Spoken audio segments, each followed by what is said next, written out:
नमस्कार दोस्तों, आप सभी लोगों का स्वागत है हमारे चैनल पे। आज हम बात करेंगे हिंदू धर्म में एक बहुत ही पवित्र महत्वपूर्ण व्रत, जी हाँ, वट सावित्री व्रत के बारे में हम जानेंगे। यह व्रत जो है सुहागन महिलाएं अपने पति की लंबी आयु और सुख समृद्धि और अखंड सौभाग्य के लिए करती हैं। मान्यता है, ऐसा माना जाता है कि माता सावित्री ने अपने तप, प्रेम और बुद्धि से अपने पति सत्यवान को यमराज से वापस प्राप्त किया था। आज के इस वीडियो में हम जानेंगे वट सावित्री का महत्व, पूजा विधि, शुभ मुहूर्त, व्रत कथा और इस व्रत से मिलने वाले फल। इस वीडियो को अंत तक जरूर देखिएगा और जय माता दी, जय माता सावित्री जरूर लिख करके कमेंट करिएगा। वट सावित्री व्रत जो है ज्येष्ठ मास के अमावस्या तिथि को रखा जाता है। इस दिन बरगद के यानी वट वृक्ष की पूजा की जाती है। बरगद के पेड़ में त्रिदेवों का वास माना जाता है। कहा जाता है कि इसके जड़ में ब्रह्मा जी और तने में विष्णु जी और ऊपर के जो शाखाएं होती हैं उसमें भगवान शिव का वास होता है। इस व्रत को करने से पति की आयु लंबी होती है और घर में सुख शांति और समृद्धि बनी रहती है। महिलाएं पूरे दिन निर्जला व्रत रखती हैं और फलाहार, कहीं कहीं निर्जला रखा जाता है और कहीं फलाहार रखा जाता है, और शाम को शुभ मुहूर्त में वट वृक्ष की पूजा की जाती है। हिंदू धर्म में यह पतिव्रता धर्म और सच्चे प्रेम का प्रतीक माना जाता है। तो चलिए जानते हैं हम कि पूजा सामग्री में क्या क्या ज़रूरतें पड़ेंगी हमें। वट सावित्री का व्रत करने के लिए हमें किन किन चीज़ों की तैयारी पहले से कर लेनी है। तो देखिए, हमें सबसे पहले पूजा की सामग्री एक दिन पहले ही इकट्ठी कर लेनी है। सभी सामान हम एक दिन पहले ही खरीद के लेके आएंगे। तो पूजा के लिए चाहिए हमें सबसे पहले रोली, हल्दी, कुमकुम, अक्षत यानी चावल, जल से भरा लोटा, भीगा हुआ चना बहुत ज़रूरी होता है। लाल धागा, अगर लाल धागा नहीं है, कच्चा सूत नहीं मिलता है तो आप लाल धागा भी ले सकते हैं। कच्चा सूत अगर मिल जाए तो और अच्छा है। मिठाई और फल आप अपने सामर्थ्य के अनुसार रख लीजिएगा। कोशिश करिएगा कि 5 फल हो जाए, मौसम के अनुसार जो भी 5 फल हो तो वो आप लोग ज़रूर लीजिएगा। 5 फल ना हो तो जो भी आप में सामर्थ्य हो वो फल आप लोग खरीद लीजिएगा यदि संभव। और माता सावित्री और सत्यवान की तस्वीर मिल जाए तो और बेस्ट है। अगर नहीं मिलता है तो आप वट वृक्ष के पत्तों पे ही माता सावित्री की आकृति और सत्यवान जी की फ़ोटो ऐसे आकार बना दीजिएगा आप लोग उसके वट वृक्ष के पत्तों पे, और फिर उनका पूजन कर लीजिएगा। तो चलिए अब जानते हैं हम कि पूजा विधि कैसे करेंगे। तो देखिए, सबसे पहले आप सुबह जल्दी उठ करके स्नान करें, स्वच्छ वस्त्र धारण करें, फिर भगवान सूर्य को जल अर्पित करें। इसके बाद पूजा की थाली को तैयार करें। महिलाएं 16 श्रृंगार करके व्रत का संकल्प लें। ये देखिए, इसमें क्या होता है, जो भी सुहागनों का त्यौहार होता है तो हमें पूर्ण 16 श्रृंगार जरूर करना चाहिए। ये सुहागनों का त्यौहार है इसलिए हमें पूरा 16 श्रृंगार कंप्लीट करके ही पूजा करनी चाहिए। बहुत सौभाग्य से ये त्यौहार आता है, तो इसलिए हमें पूरे 16 श्रृंगार जरूर करना चाहिए। अब बात आती है कि हम नए कपड़े पहने। अब ये होता है कि हम नई साड़ी लें या पुरानी साड़ी लें। अगर आप खरीद सकते हो तो आप नई साड़ी ले सकते हो, अगर नहीं खरीद सकते तो कोई बात नहीं, आप लाल पीला हरा और नारंगी, केसरिया जिसको बोलते हैं, आप इन कलर को ही पहन करके पूजा करिएगा। अगर नहीं नया खरीद सकते तो कोई बात नहीं, आप पुरानी साड़ी को भी धुल करके सफाई से आप उसको पहन सकते हो।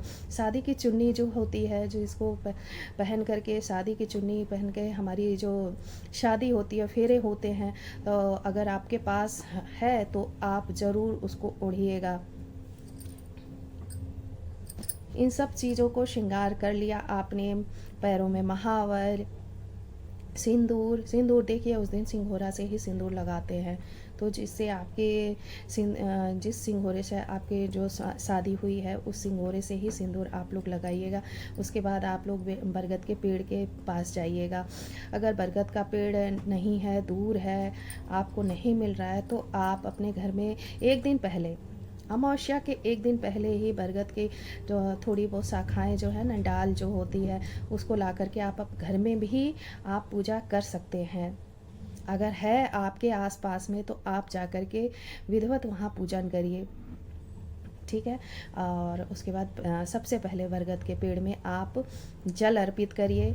जल अर्पित करने के बाद रोली, अक्षत और फूल चढ़ाएंगे बरगद के पेड़ पे। इसके बाद कच्चा सूत जो है ना, पेड़ के चारों ओर 7 बार लपेटेंगे और परिक्रमा करेंगे। चारों ओर लपेट करके 108 7 जितना हो सकता है ना उतना करिए। आपके यहाँ जितना होता है वो परिक्रमा आप करिएगा। पत्तों पे जो है ना, पहले पत्तों पे 5 7 जो भी है ना, उस पर हल्दी का लेप, थोड़ा सा वो लेप जरूर लगाइएगा। उसके बाद सिंदूर से टीका लगाइएगा, रोली, अक्षत तो सब चढ़ाइएगा। माता सावित्री की फ़ोटो ज़रूर बनाइएगा बरगद के पत्तों पे। माता सावित्री की जो फ़ोटो आकार जो बनाएंगे आप बरगद के पत्तों पे, उनका भी विधिवत पूजन करिएगा, माला पहनाइएगा। उसके बाद हाथ जोड़ करके प्रार्थना करिएगा अपने पति के सलामती के लिए, सुहाग के लिए, और परिक्रमा फिर लगाइएगा। चना, फल, मेवा, मिठाई आपने लिया है उसको भी चढ़ाइएगा, और कोशिश करिएगा कि सुहाग की वस्तु भी ज़रूर रखिएगा। देखिए, सुहाग की वस्तुओं में आप सारे श्रृंगार के सामान, साड़ी, कपड़ा, अगर साड़ी कपड़ा नहीं है तो कोई बात नहीं, आप बरगद के पेड़ पे एक चुनरी भी चढ़ा सकते हैं। अगर है तो साड़ी पूरा श्रृंगार करके वहाँ बरगद के पेड़ से टच करा के ज़रूर करिएगा, मतलब चढ़ा ज़रूर दीजिएगा आप लोग। 16 श्रृंगार चढ़ाना बहुत अच्छा माना जाता है, तो वहाँ पे 16 श्रृंगार ज़रूर चढ़ाइएगा। फल, फूल, मेवा, मिठाई जितना भी ले गए हो आप ज़रूर चढ़ाइएगा। और पंखा किया जाता है। पंखा जो है, फिर आप अपने घर आइए, फिर पति का भी पूजन करिए, पति को भी पूजन करिए, और जो प्रसाद आप ले आए हो वो पति को खाने के लिए दीजिए, और पति के चरण को धुलिए, उनकी भी पूजा करिए। पंखा उन्हें भी किया जाता है। जो पंखा आप बरगद के पेड़ पे करेंगे ना, वही पंखा फिर आप अपने पति को भी करेंगे। पूजन के बाद उन्हें भी पंखा करेंगे, हवा देंगे उनको भी, ठीक है। फिर वट सावित्री का जो है व्रत कथा वही सुन लीजिएगा आप, या पढ़ लीजिएगा। अंत में आरती करिएगा और प्रसाद बांटिएगा। तो चलिए, छोटी सी कथा वट सावित्री की मैं शॉर्टकट में आप सभी को सुनाती हूँ। बोलते हैं ना, कथा सुनने और सुनाने का अलग ही महत्व होता है। तो चलिए आइए सुनते हैं वट सावित्री व्रत का कथा का। प्राचीन समय की बात है। एक देश में अश्वपति नाम के एक प्रतापी राजा राज्य करते थे। उनकी कोई संतान नहीं थी। उस राजा की कोई भी संतान नहीं थी। रानी और राजा कई वर्षों तक राजा और रानी ने कई वर्षों तक माता सावित्री की कठोर तपस्या की। माता की कृपा से उन्हें एक सुंदर कन्या प्राप्त हुई, जिसका नाम रखा गया सावित्री। सावित्री अत्यंत सुंदर और बुद्धिमान और तेजस्विनी थी। जब उनके विवाह का समय आया तो उन्होंने स्वयं सत्यवान नाम के राजकुमार को अपने पति के रूप में चुना। लेकिन महर्षि नारद जी ने राजा को बताया कि सत्यवान बहुत ही गुणवान है, पर उसकी आयु जो है ना बहुत ही कम है। विवाह के 1 वर्ष बाद ही उनकी मृत्यु निश्चित है। यह सुनकर के राजा चिंतित हो गए, लेकिन सावित्री अपने निर्णय पे अटल रही। उन्होंने कहा, मैं एक बार जिसे पति मान चुकी हूँ उन्हें कभी नहीं बदल सकती। इसके बाद सावित्री और सत्यवान का विवाह हो गया। दोनों वन में साधारण जीवन बिताने लगे। धीरे धीरे वह दिन भी आ गया जिसको सबका भय था। जिस दिन सत्यवान की मृत्यु होनी थी वह दिन आ गया। उस दिन वह अपने पति के साथ जंगल गई। लकड़ी काटते समय अचानक सत्यवान को चक्कर आया और वे सावित्री की गोद में सिर रखकर लेट गए। कुछ ही देर में यमराज वहां प्रकट हुए और सत्यवान के प्राण लेकर जाने लगे।